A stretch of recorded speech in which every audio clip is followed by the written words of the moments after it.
नमस्कार। बहुत स्वागत है आप सभी दर्शकों का तुला राशि के लिए जुलाई 2026 राशिफल के इस वीडियो में। ऐसा मौका फिर नहीं मिलेगा। Growth, peace and prosperity. जी हाँ, मैंने थंबनेल में ऐसा ही लिखा है क्योंकि जुलाई का माह एक ऐसा माह होने जा रहा है जिसमें वैश्विक स्तर पर चल रहे संघर्ष और युद्ध की स्थिति से राहत मिलने जा रही है। और जब शांति होती है तो ग्रोथ के नए नए अवसर मिलते हैं, फिर प्रॉस्पेरिटी आती है, समृद्धि आती है। और इसका बड़ा कारण है जुलाई में ग्रहों का गोचर। ग्रहों के सेनापति मंगल जो युद्ध के कारक माने जाते हैं, जुलाई माह में शुक्र की राशि वृषभ राशि में गोचर करेंगे, शांत रहेंगे। और आपने देखा भी होगा कि 21 जून को जैसे ही मंगल वृषभ में आए हैं, उसी के बाद से वैश्विक स्तर पर शांति का माहौल बनने लगा है। दूसरी महत्वपूर्ण बात, देवगुरु बृहस्पति अपनी उच्च की राशि में गोचर कर रहे हैं और शनि और गुरु का बहुत गहरा संबंध भी बन रहा है जुलाई में। गुरु जैसे शुभ ग्रह का प्रभाव मंगल और शनि पर पड़ने से आपके जीवन की परेशानियां दूर होंगी, सुख, समृद्धि और संपन्नता में वृद्धि होगी। तो तुला राशि के लिए जुलाई 2026 का महीना किन किन खुशियों की सौगात लेकर आ रहा है, इसी पर चर्चा करेंगे इस वीडियो में। ये विश्लेषण आपकी चंद्र राशि के आधार पर किया जा रहा है। तो ये है तुला राशि के जातकों की कुंडली। आपके लग्न के स्वामी हैं दैत्य गुरु शुक्र, और शुक्र का गोचर 4 जुलाई को कुंडली के 11वें भाव में रहे होगा। शनिदेव 6ठे भाव में गोचर कर रहे हैं, राहु पंचम में गोचर कर रहे हैं, देवगुरु 10वें भाव में अपनी उच्च की राशि में हैं, और सूर्यदेव भाग्य के भाव में बैठे हुए हैं। 16 जुलाई को 10वें भाव में आ जाएंगे, और बुध वक्री अवस्था में 7 जुलाई को भाग्य भाव में गोचर करेंगे। मंगल शुक्र की ही राशि में 8वें भाव में गोचर कर रहे हैं। यहाँ मैंने एम लिख दिया है, एम यानी मार्स, मार्स यानी मंगल। अब देखिए, तुला राशि के लिए इस गोचर में सबसे जो अच्छा गोचर है वो शनि, शुक्र और गुरु का है, राहु का है, सूर्य का है, बुध का है। केवल मंगल का गोचर ऐसा है जो कि आपके लिए ज़्यादा अच्छा नहीं है, क्योंकि मंगल 8वें भाव में बैठे हैं, 7वें भाव के स्वामी होकर के 8वें में बैठे हैं, और धन भाव पर मंगल की दृष्टि है। अब देखिए, मंगल भले ही शुक्र की राशि में हैं, लेकिन मंगल क्रोध और उग्रता के कारक होते हैं। तो मैं आपको वीडियो के शुरू में ही बता दूं कि आपको मंगल के इस गोचर काल में 2 अगस्त तक मंगल यहाँ 8वें भाव में रहेंगे।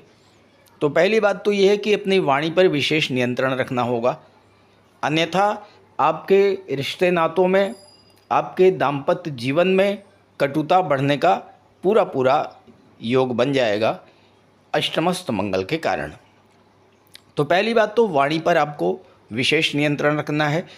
दूसरी बात, जल्दबाजी नहीं करना है, क्रोध नहीं करना है, और कोई भी समस्या अगर उत्पन्न होती है रिलेशंस को लेकर के, तो बहुत शांतिपूर्वक उसे सुलझाना है। साथ ही साथ अष्टम में है मंगल, हेल्थ का विशेष ध्यान रखिएगा, और वाहन चलाते समय विशेष सावधानी रखिएगा। ब्लड संबंधी अगर कोई बीमारी है तो सावधानी बरतना ज़रूरी है। और सबसे बड़ी बात कि अपने जीवन साथी के स्वास्थ्य का आपको विशेष ध्यान रखना ही होगा। हालांकि मंगल 8वें में बैठे हैं और 11वें भाव पर दृष्टि डाले हैं, तो अचानक धन लाभ का भी योग बन रहा है, प्रॉपर्टी का भी लाभ मिल सकता है, पैतृक संपत्ति का लाभ मिल सकता है, और साथ ही साथ कोई कोर्ट कचहरी का मैटर है वो इस समय सॉर्ट आउट हो सकता है। 7 जुलाई के बाद जब बुध नवम भाव में आएंगे, अपनी ही राशि में रहेंगे और 12वें भाव के भी स्वामी है और शनि की दृष्टि है 12वें भाव पर। शनि न्याय के कारक होते हैं, तो कोई कोर्ट केस अगर चल रहा है तो उसमें भी आपको राहत मिल सकती है। मंगल के लिए आप बजरंगबली की आराधना जरूर करते रहिएगा, हनुमान चालीसा का पाठ करते रहिएगा। अब आइए किन ग्रहों का गोचर आपके लिए बहुत अच्छा है। सबसे पहले तो हम बात करते हैं शनि की। शनिदेव छठे भाव में बैठे हैं और छठे भाव का शनि ये बहुत अच्छा रिजल्ट देता है, क्योंकि 12वें भाव पर शनि की दृष्टि है और तुला राशि जो है कला और सौंदर्य से संबंध रखती है। तो अगर आप कला के क्षेत्र से जुड़े हुए हैं और पंचम भाव में बैठे हैं राहु, पंचम भाव क्या होता है? क्रिएटिविटी का होता है। तो अगर आप किसी रचनात्मक फील्ड में हैं, किसी क्रिएटिव फील्ड में हैं, कला से जुड़े हुए हैं, आपके लिए विदेश के दरवाजे खुले हुए हैं। विदेश जाने का बहुत अच्छा योग बनेगा, क्योंकि शनिदेव की दृष्टि 12वें भाव पर पड़ रही है और 12वें भाव के स्वामी बुध हैं जो कि भाग्य भाव में बैठे हुए हैं। तो आपका भाग्य विदेश लेकर के आपको जा रहा है। शनि पंचम के भी स्वामी है, पंचम भाव शिक्षा का होता है। बुध आपके लिए प्रबल योग कारक ग्रह बनते हैं और बुध भाग्य भाव में हैं, 12वें भाव के भी स्वामी। हायर एजुकेशन के लिए विदेश जाने का अच्छा योग है।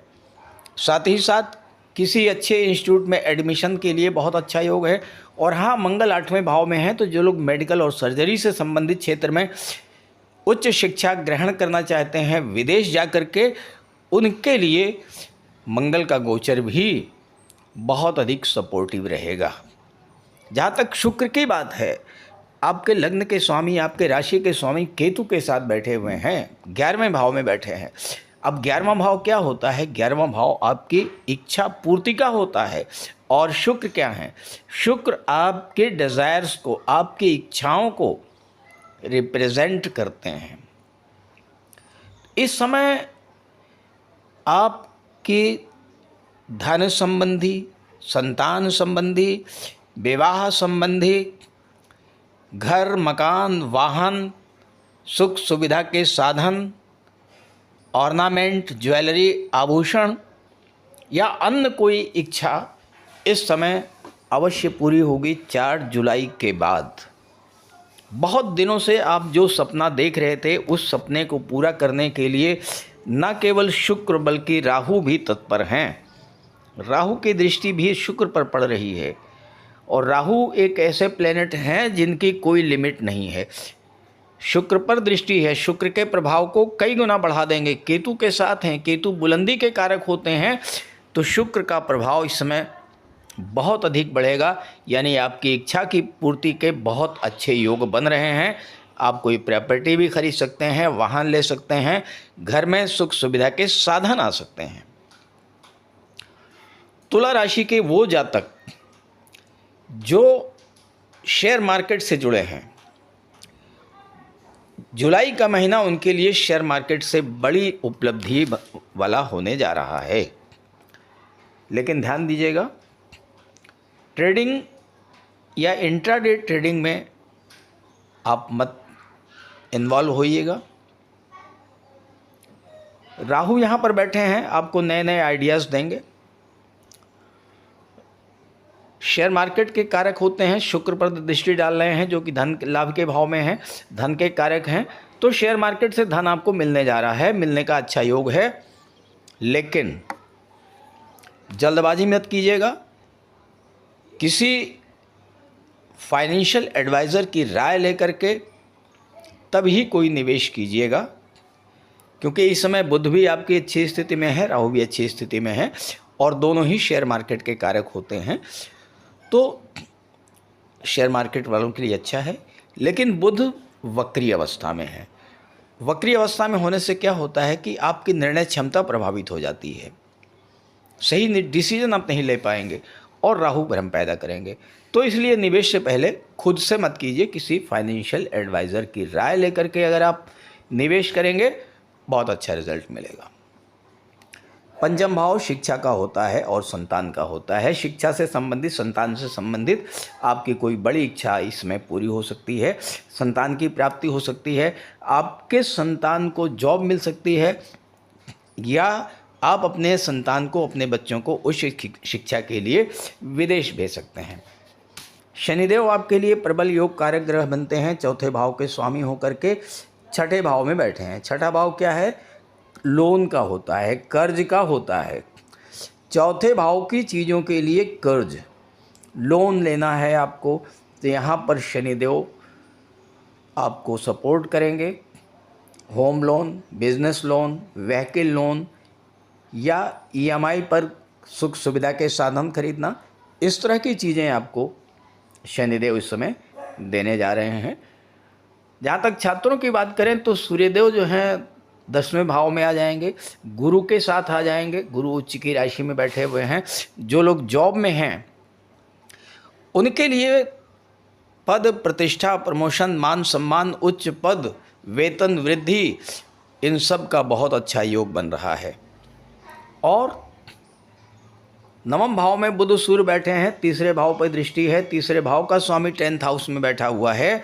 जॉब में परिवर्तन, ट्रांसफ़र, किसी बड़े पैकेज की नौकरी, पुराने जॉब को छोड़ करके नया जॉब ज्वाइन करना या बिल्कुल ही नया जॉब मिलना, इस तरह की चीज़ें आपके जीवन में होने जा रही हैं सूर्य और गुरु के प्रभाव से। गवर्नमेंट से बड़ा लाभ मिलने जा रहा है। गवर्नमेंट के दो प्रबल कारक सूर्य और गुरु, राजा और महामंत्री, दोनों दशम भाव में बैठे हुए हैं। गुरु यहाँ पर हंस महापुरुष राजयोग भी मना रहे हैं, तो इस समय आपको गवर्नमेंट से बहुत बड़ा सपोर्ट मिलने जा रहा है। अचानक से गवर्नमेंट के पास कोई रुका हुआ पैसा आपको मिल सकता है। जो लोग रिटायर्ड पर्सन हैं, पेंशन फंड, ग्रेचुटी, इन सब चीज़ों का लाभ मिल सकता है। साथ ही साथ अगर आपके पास कोई गवर्नमेंट प्रोजेक्ट है, उस प्रोजेक्ट के पूरा होने से आपको बड़ा धन लाभ होने का भी योग बन रहा है। तो ये गोचर आपके लिए बहुत अच्छा है। इस गोचर का लाभ उठाइए। अपनी अधूरी इच्छाओं को, अपने अधूरे कार्यों को इस माह में पूरा कीजिए। और अब यहाँ प्रश्न ये है कि क्या सभी तुला राशि के जातकों को एक जैसा ही लाभ मिलेगा? तो ऐसा तो बिल्कुल संभव नहीं है, क्योंकि तुला राशि के करोड़ों जातक हैं। हर जातक की कुंडली में ग्रहों का गोचर अलग अलग है। तो आपकी जन्म कुंडली में ग्रहों की क्या स्थिति है और उसके आधार पर आपको किस तरह का फल मिलेगा, अगर आप ये जानना चाहते हैं तो इसी वीडियो के डिस्क्रिप्शन बॉक्स में मैंने अपना व्हाट्सएप नंबर दे दिया है। स्क्रीन पर भी मैं अपना नंबर शेयर कर दे रहा हूँ, 9058144128। आप इस नंबर पर संपर्क कर सकते हैं। नमस्कार।